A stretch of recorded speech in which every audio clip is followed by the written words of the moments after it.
Hello guys, Africa ನಾಯಕನಿಗೆ gift ನೀಡಿದ ರೋಹಿತ್ ಶರ್ಮಾ ಮತ್ತು ವಿರಾಟ್ ಕೊಹ್ಲಿ. ಇದನ್ನು ನೋಡಿ ಆಫ್ರಿಕಾ ಅಭಿಮಾನಿಗಳು ಖುಷಿ. ಹಾಗಾದರೆ ಆಫ್ರಿಕಾ ನಾಯಕನಿಗೆ ರೋಹಿತ್ ಮತ್ತು ಕೊಹ್ಲಿ ನೀಡಿದ ಗಿಫ್ಟ್ ಏನು ಅಂತ ಪ್ರತಿಯೊಂದು ಮಾಹಿತಿಯನ್ನು ಈ ಒಂದು ವಿಡಿಯೋದಲ್ಲಿ ಹೇಳ್ಕೊಡ್ತಾ ಬರ್ತೀನಿ. ಅದಕ್ಕಿಂತ ಮುಂಚೆ ನೀವೇನಾದರೂ ಇನ್ನೂ ನಮ್ಮ ಚಾನಲ್ಗೆ ಸಬ್ಸ್ಕ್ರೈಬ್ ಆಗಿಲ್ಲ ಅಂತಂದರೆ ಈ ಕೂಡ ಸಬ್ಸ್ಕ್ರೈಬ್ ಆಗಿ. ಹಾಗೆ ನೀವು ಟೀಮ್ ಇಂಡಿಯಾ ಪರ ರೋಹಿತ್ ಮತ್ತು ವಿರಾಟ್ ಕೊಹ್ಲಿ ಈ ಇಬ್ಬರಲ್ಲಿ ಬೆಸ್ಟ್ ಕ್ಯಾಪ್ಟನ್ ಯಾರು ಎಂಬುದನ್ನು ಕಮೆಂಟ್ ಮಾಡಿ ತಿಳಿಸಿ. ಇನ್ನು ಟೀಮ್ ಇಂಡಿಯಾ ಸೆಕೆಂಡ್ ಟೆಸ್ಟ್ನಲ್ಲಿ ಸೌತ್ ಆಫ್ರಿಕಾ ತಂಡವನ್ನು ಬಗ್ಗು ಬಡಿದಿದೆ.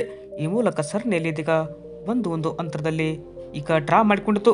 ಹೀಗಾಗಿ ನಮ್ಮ ಟೀಮ್ ಇಂಡಿಯಾ ಪರ ಇದೀಗ ರೋಹಿತ್ ಮತ್ತು ವಿರಾಟ್ ಕೊಹ್ಲಿ ಆಫ್ರಿಕಾ ನಾಯಕನಿಗೆ ಈಗ ದೊಡ್ಡ ಗಿಫ್ಟ್ ನೀಡಿದ್ದಾರೆ. ಏನು ಗಿಫ್ಟ್ ನೀಡಿದ್ರು, ಹಾಗಾದರೆ ಯಾರಿಗೆ ನೀಡಿದ್ರು ಅಂತ ಕೇಳಿದರೆ ನೋಡ್ಬೋದು. ಆಫ್ರಿಕಾ ತಂಡದ ನಾಯಕನಾದಂಥ ಡೀನ್ ಎಲ್ಗರ್ ಅವರಿಗೆ ರೋಹಿತ್ ಶರ್ಮಾ ಮತ್ತು ವಿರಾಟ್ ಕೊಹ್ಲಿ ಅವರು ಜರ್ಸಿ ಗಿಫ್ಟ್ ನೀಡಿದರು. ಅದರ ಟೀಮ್ ಇಂಡಿಯಾ ಜರ್ಸಿಯನ್ನು ಈಗ ಗಿಫ್ಟ್ ಆಗಿ ನೀಡಿದ್ದಾರೆ. ಅದರ ಮೇಲೆ ತಮ್ಮ ಸಿಗ್ನೇಚರ್ ಕೂಡ ಈಗ ಮಾಡಿದರು. ಅಂದರೆ ಟೀಮ್ ಇಂಡಿಯಾ ಅಷ್ಟು ಆಟಗಾರರ ಸಿಗ್ನೇಚರ್ ಕೂಡ ಆ ಒಂದು ಜರ್ಸಿಯಲ್ಲಿತ್ತು. ಹೀಗಾಗಿ ರೋಹಿತ್ ಮತ್ತು ವಿರಾಟ್ ಕೊಹ್ಲಿ ಅವರು ಇದೀಗ ಪ್ರೆಸೆಂಟೇಷನಲ್ಲಿ ಕೂಡ ಇದನ್ನು ಅವರಿಗೆ ಬಿಟ್ಕೊಟ್ರು. ಯಾಕೆಂದರೆ ಡೀನ್ ಎಲ್ಗರ್ ಇದು ಕೊನೆಯ ಟೆಸ್ಟ್ ಆಗಿದೆ. ಹೀಗಾಗಿ ಅವರಿಗೆ ಇದೀಗ ಈ ಒಂದು ರಿಟೈರ್ಮೆಂಟ್ ಖುಷಿಯಿಂದ ಇರಲಿ ಅಂತ ಈ ಒಂದು ಗಿಫ್ಟ್ ನೀಡಿದ್ದಾರೆ. ಬಟ್ ಇದು ಅಭಿಮಾನಿಗಳ ಮನ ಗೆದ್ದಿದ್ದಾರೆ. ನಿಮಗೆ ಈ ವಿಡಿಯೋ ಇಷ್ಟ ಆದರೆ ಫಾಲೋ ಮಾಡ್ತಾ ಬನ್ನಿ. Thank you.